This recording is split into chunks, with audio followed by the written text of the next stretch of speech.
time, we need certain guns. So the guns we need are pump shotguns, 12-gauge pump shotguns, or automatic shotguns. Nothing else. Nothing else. If you feel like you'd like to give us something and it's not on the list, save it.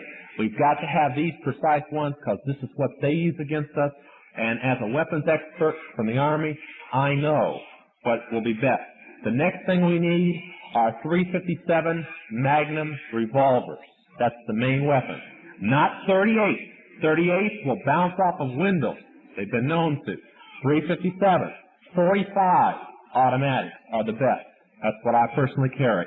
The next thing we need, if you don't have them, Tom Collins knows where you can get them for half price, and we need them, are Colt AR-15. That's the civilian name for the M16 rifle. That's what they hit us with most of the time. Or the Mini 14 is all right, it's not great. We need these weapons very badly.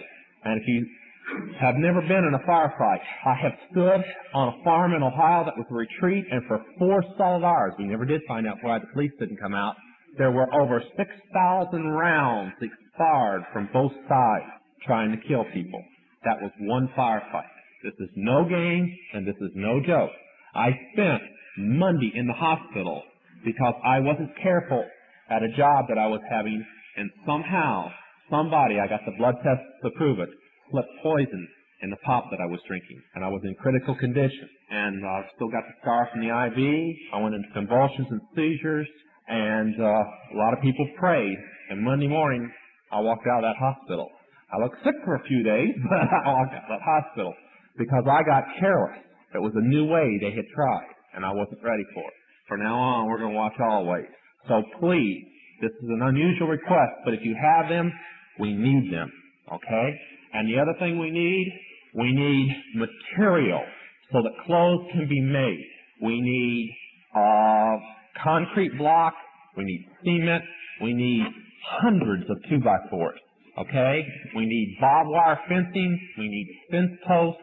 We need electrical wiring. You can imagine anything in construction. We need lots of sheetrock. So anything that you feel that if you're in a construction field, you have nails. You can imagine how many nails we need. And we need this stuff, okay? We need farm tools like shovels, picks, and so on. We need everything under the sun. It is a retreat that is a ranch. We need farm animals. If you've got a horse and the Lord might lead you to donate the horse, we need horses more than we need anything else, okay? And that's pretty well it. You can just pray about it and see how the Lord will lead you. If you feel like donating money, bring it to the pastor, okay? The land is there. All we got to do is get the things built. And I know people around here like Sean and others will be glad on weekends to come up and hang sheetrock with the rest of us.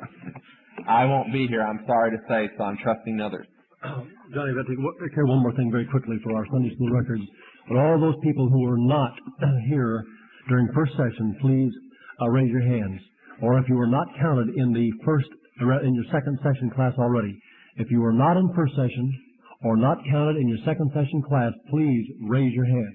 If you're a visitor who is here and you're not in the first session, raise your hand.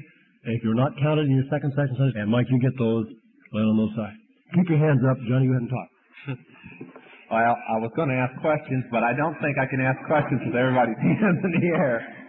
So I'll add very quickly here. We have tried retreats several times. They've always failed because we allowed the supporting churches to have a voice in the retreat itself.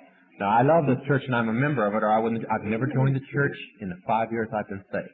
That's what I think of this church. I think of this pastor. But the retreat, the workers, if you think that you would like to be a worker at the retreat, just remember, it's going to be on the hip the whole time you're there. Tom Collins, I told him and his wife, they were out looking at the land with us. And this Cole already knows who gave us the land. Tom gave us the land. And I told him and his wife, I said, you know, when you come out here, this is your land, but the moment you come through the gate, you put it on your hip. And so pray for us. Pray while we're eating. We're claiming souls upon souls. I'm going to be talking with the people who train me in witchcraft. I'm going to be going in to the top people that sat on the council, 13 people, to sit on the council. I will be in space where 8 of them live, and I expect them to attend the meeting. Okay? Pray for us. We're going to believe miracles are going to be done.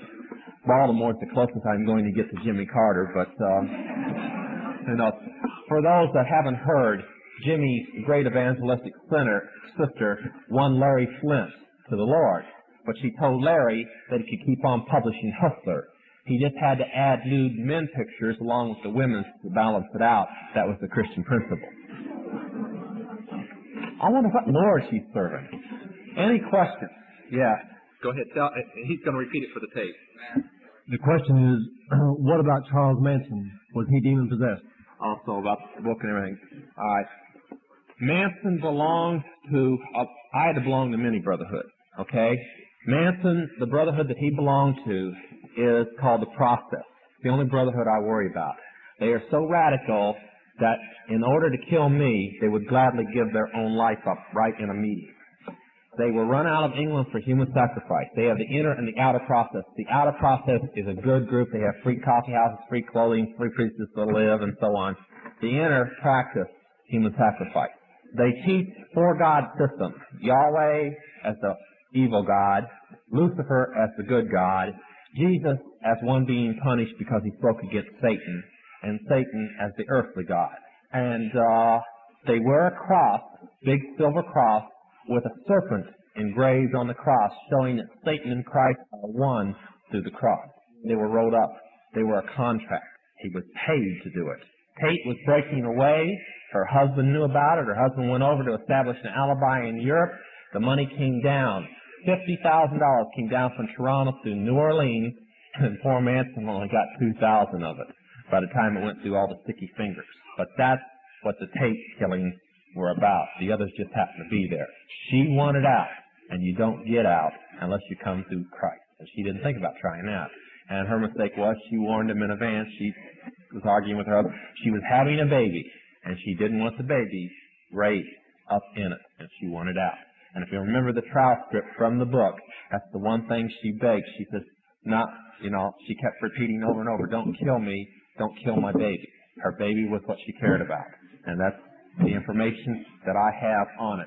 I belong to the New Orleans branch, and he was called a still disciple or an evangelist from the New Orleans branch of the Process. They were the people who first tried to kill me. The first incident that ever happened from them. They're very, very radical. They're located in, they've got a few scattered undercover groups in L.A., but they've got an open chapter in Frisco. Any other questions? Yes. Are epileptics demon-possessed? I'm glad you asked that. When I was saved, and I've got the veterans' records to prove it, I was an epileptic from a wound in Nam. I took an EEG this time last year. The brain scan shows I'm still an epileptic. The first thing that the people called out of me, and they did not know I was an epileptic, I was taking the Dilantin and the phenobarb in secret, they called a demon of epilepsy out of me.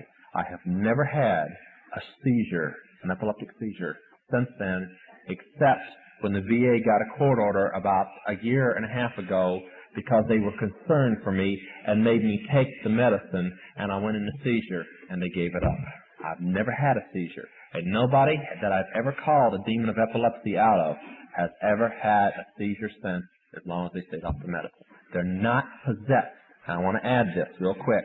Because of the King James Bible, many places in the New Testament, all demonic activity is called possession. If you'll get yourself a Greek lexicon, and I think Pastor can verify with me, only 2 cases in the New Testament use the word that applies to possession. The 16th chapter of Acts and legions. The others apply to activity, demonic activity in their life. All right? Now, give you an incident. We prayed for a girl when I was here last time. Who was the people? You were upstairs with me, weren't you? Who was the other woman upstairs with us? Is she here? She can testify. The girl could not pray the prayer of salvation till we called certain demons out of her.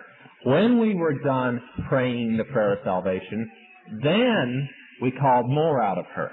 But certain ones had to go before she could even pray. But they had not all gone. If that's a little contrary to you, it's because when you give your heart to the Lord, you give your heart to the Lord.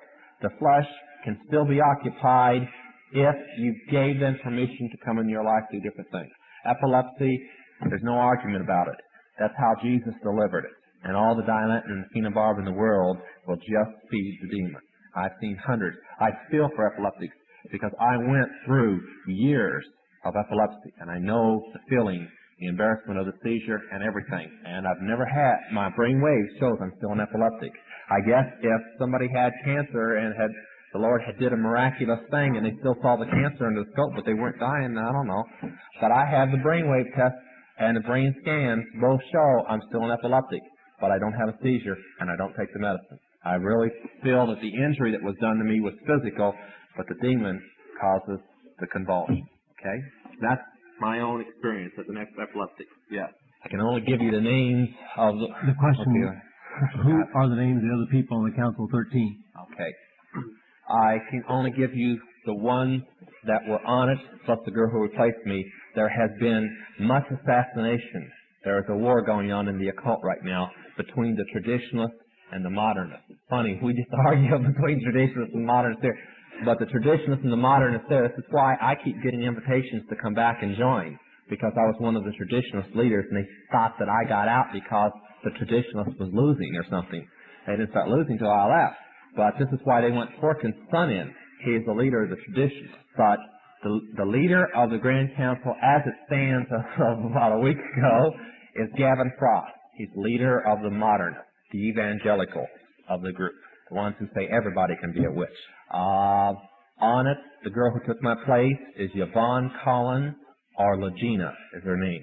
Now, many names I'll give you are witch names, okay? Because I don't know their real names. That's the law in witchcraft. If they don't choose to tell you, you can't ask. And even the council don't know the other council members' correct names from it. Jezebel, who lives in Florida, is her name Lady Sheba. Sybil Leak, Dr. Raymond Buckland, who used to lead it. Lorca is still on the council. Louise Hubner from Los Angeles is on the council. Zorla from Chicago is on the council. I think the others that were on it at the time are off.